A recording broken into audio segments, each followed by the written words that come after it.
ओम शांति। एक बाबा जो एक बात क्या करें ना कि थाम मैंने बारिश बनाओ, फिर मैं थामने बरसा दूंगा।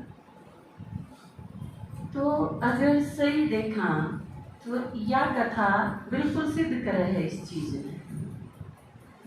कृष्ण पैदा करा और जिनने पैदा करा तो मतलब बारिश बनाया, उसकी चिंता हुई ना। बारिश बनाना मतलब जब आपने देखा होगा आपके जो बच्चे हैं, आप जिन्हें पैदा करो, वो बच्चे पैदा होने के बाद 24 घंटे उन्हीं की चिंता नहीं जा रहा है आपने। बारिश बनाने का ये मतलब, बाबा अगर आपने बारिश बनाया तो सुबह उठ के रात में सोने ही 24 घंटे आपके दिमाग में बाबा होना चाहिए। जो है बारिश बनाना उस खातर है, खिलाना उससे ही है। जो करिए नहीं गोदी में ले हांडा करेंगे माता, छोटे कृष्ण ने वो क्या करें, केले रखा है लड्डू गोपाल। हाँ, तो वो उसने सारिया सोवे है, इबियो जागे है, इसने गर्मी लागे है, इसने सर्दी लागे है, इसकी कुआना है, इसका नान का टाइम हो गया, जो एकला रह गया वो के देने तो किते जाऊंगी तो भी उसने गोदी में लेके जाऊंगी। बाबा इस तरह 24 घंटे आपके दिमाग में रहना चाहिए, आपके दिल में। तो वो है बारिश बनाना, जिसने बाबा ने को है, हम भी सिंपल शब्दा में कि तुम काम भले करो, लेकिन संकल्प में मैं हूं, अंदर याद मेरी समाई हुई हो, काम चाहे कुछ भी करो। तो यह जो चीज दिखाई है, और श्री कृष्ण जिसने बारिश बना दिया, एक तरह से देखे तो क्या लगे है कि श्री कृष्ण पैदा होया, मुसीबत और शुरू होगी इसने बचाने की। यूं तो देखा जाए तो क्या लगे है, जनू तो देव की और वसुदेव ने बचाया वो, लेकिन वो आया के कारण है, वो उन सारे ने बचाने तो आया है। देवकी का 8वां पुत्र सारे संसार में मुक्ति देगा, यह भविष्यवाणी तो पहले ही हो रही। तो ऊं देखा जाए तो उसकी क्या चिंता करनी, पर वासुदेव और देवकी ने क्या सोची यह चीज है, तो भगवान हाथ तो कर लेगा, जो तुम्हें करना होगा, इसकी चिंता करने की हमने क्या जरूरत है। नहीं, उसकी चिंता करने की जरूरत है। उसकी चिंता अगर 24 घंटे आप करोगे तो ये वो थारी मुक्ति करेगा ना, तो कौन करे। तो यह चीज कितनी सिंपल तरीके से इस कथा में दिखाई है कि आपने वर्षा बाबा जब देगा जब आप बाबा की चिंता करोगे। बाबा की चिंता माना यज्ञ की चिंता। भगवान ने जो परिवार बनाया है, भगवान ने जो यज्ञ रचा है संगम के ऊपर, वास्तव में तो संगम की एक कथा है सारी, पर यह तो बिल्कुल ही डायरेक्ट है कि परमात्मा ने आप बारिश बना लो, फिर तो वो आपकी सारी समस्याएं न पल भर में दूर कर देगा, खत्म होती चली जाएंगी। अगर उसने सिर पर धर लोगे तो, सिर पर धर लोगे मतलब एक सिर्फ उसे की परवाह। जिसने गीता में अगर आगे जाके देखा तो मामे कम और मन मना भाव, यही चीज है कि सिर्फ एक में, और वो बाकी सारी चीज उनसे ठीक होती चलेंगी। बाकी यह बहुत बड़ी गड़बड़ होगी कि कृष्ण भगवान बता दिया, इससे घनी है दिक्कत होगी। तो बाबा एक सब मेन चीज सेवा खातर जो आपने कहा है वो ये है कि सारी दुनिया से यह चीज सिद्ध करके बताओ कि कृष्ण भगवान नहीं है। कृष्ण वाह वाली बात है कि भगवान से घाट भी नहीं है क्योंकि सेकंड टू गॉड माना गया है। पहले नंबर पर बाबा और दूसरा नंबर श्री कृष्ण का ही है, क्योंकि वो सारी दुनिया का पहला प्रिंस और पहला महाराजा बनेगा बड़ा होके। तो परमात्मा में और उसमें आपके डिफरेंस बिल्कुल क्लियर होना चाहिए। अपना एक चित्र भी है, श्री कृष्ण देवता और शिव परमात्मा है, जिसमें उसका बचपन, उसका खेल कूद, पालना और उसकी शिक्षा तीनों चीज दिखाई है। और फिर पीपल के पत्ते पर जिस तरह 2 पत्तियां पे श्री कृष्ण और राधा दिखाए हैं, तो वास्तव में उसमें क्लियर करने की कोशिश करी गई है कि गीता पति नहीं है श्री कृष्ण, गीता तो उसकी माँ है, क्योंकि गीता तय तो उसका जन्म होया है।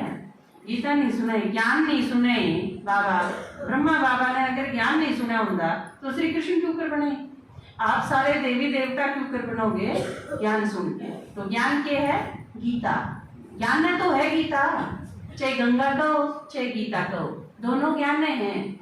तो गंगा तो जन्म होया है या गीता तो जन्म होया है, दोनों एक ही चीज है, क्योंकि दोनों ही ज्ञान का अलग अलग नाम रख दिया, एक पुस्तक के रूप में दिखा दी, एक नदी के रूप में दिखा दी, लेकिन वास्तव में है वह चीज जो बाबा सुनावे है। मुरली भी है ये, देखो श्री कृष्ण के साथ मुरली का कनेक्शन कितना, वो तो आप धीरे धीरे आके सुनाओगे पापा अगले संडे ने भी और अगले वीरवार ने भी।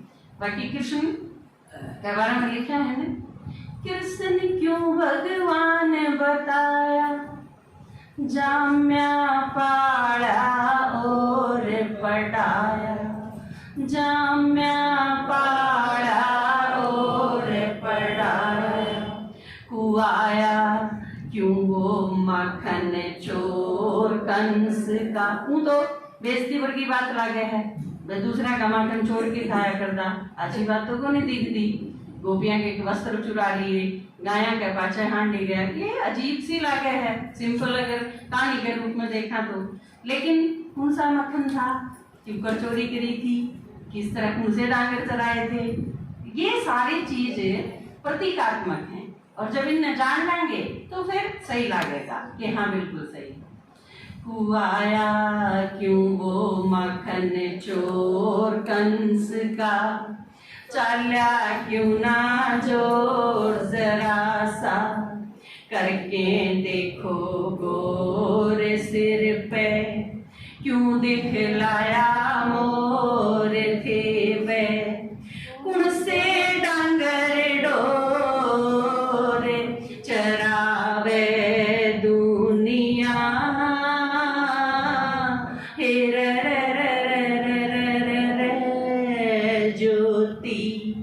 बिंदु निराकार ब्रह्मा, तन हो रसाकार। वह चीज जिससे शुरू करी थी आज की क्लास कि लीला तो असली शिव की है, न कृष्ण की न राम की, क्योंकि राम का जो चीज दिखाई वो राम ने कराई नहीं, कृष्ण की जो चीज दिखाई वह कृष्ण ने नहीं करी। सतयुग में क्या करेगा, डांगर चरा के क्या करेगा, नंबर 1 राजकुमार है भाई, सारी दुनिया उसका नहीं, सारा अखंड भारत जो होगा, पूरा विश्व जो होगा वो उसका नहीं देखेगा। राजकुमार की तो एक झलक देखने तरसेंगे लोग, वो डांगरा के पास थोड़ी हांडेगा, अजीब सी चीज लगे। कोई लीला नहीं करी, गीता सुना के क्या करेगा, उनसा युद्ध की जरूरत पड़ी, क्योंकि उड़ा बिल्कुल सुख शांति संपन्नता का राज्य होगा, जरूरत नहीं इन चीजों की। इसी तरह सीता कौन चुराई जावा त्रेता में, जो रावण के गए लठम लठा होना पड़ा है, ये सारी चीज संगम युग की है।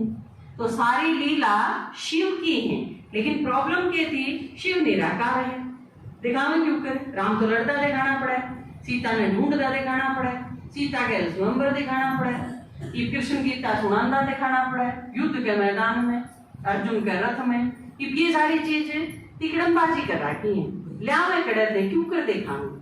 शिव ने दिखाने खातिर शिव की आदि लीला कृष्ण के रूप में दिखा दी, आदि लीला राम के रूप में दिखा दी, उन्हें एक अड़ान में चाहिए था। लेकिन यह चीज क्लियर करने की कोशिश तो करी गई है, जैसे कि अर्जुन के रथ में सवार हो गए।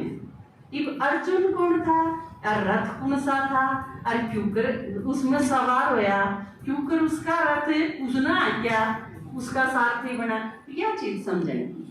क्योंकि शरीर किसे का था, भड़के न वो चलाया किसे ने, उसका मुंह का यूज करा किसे ने, तो उसने उसके मुंह से गीता सुनाई।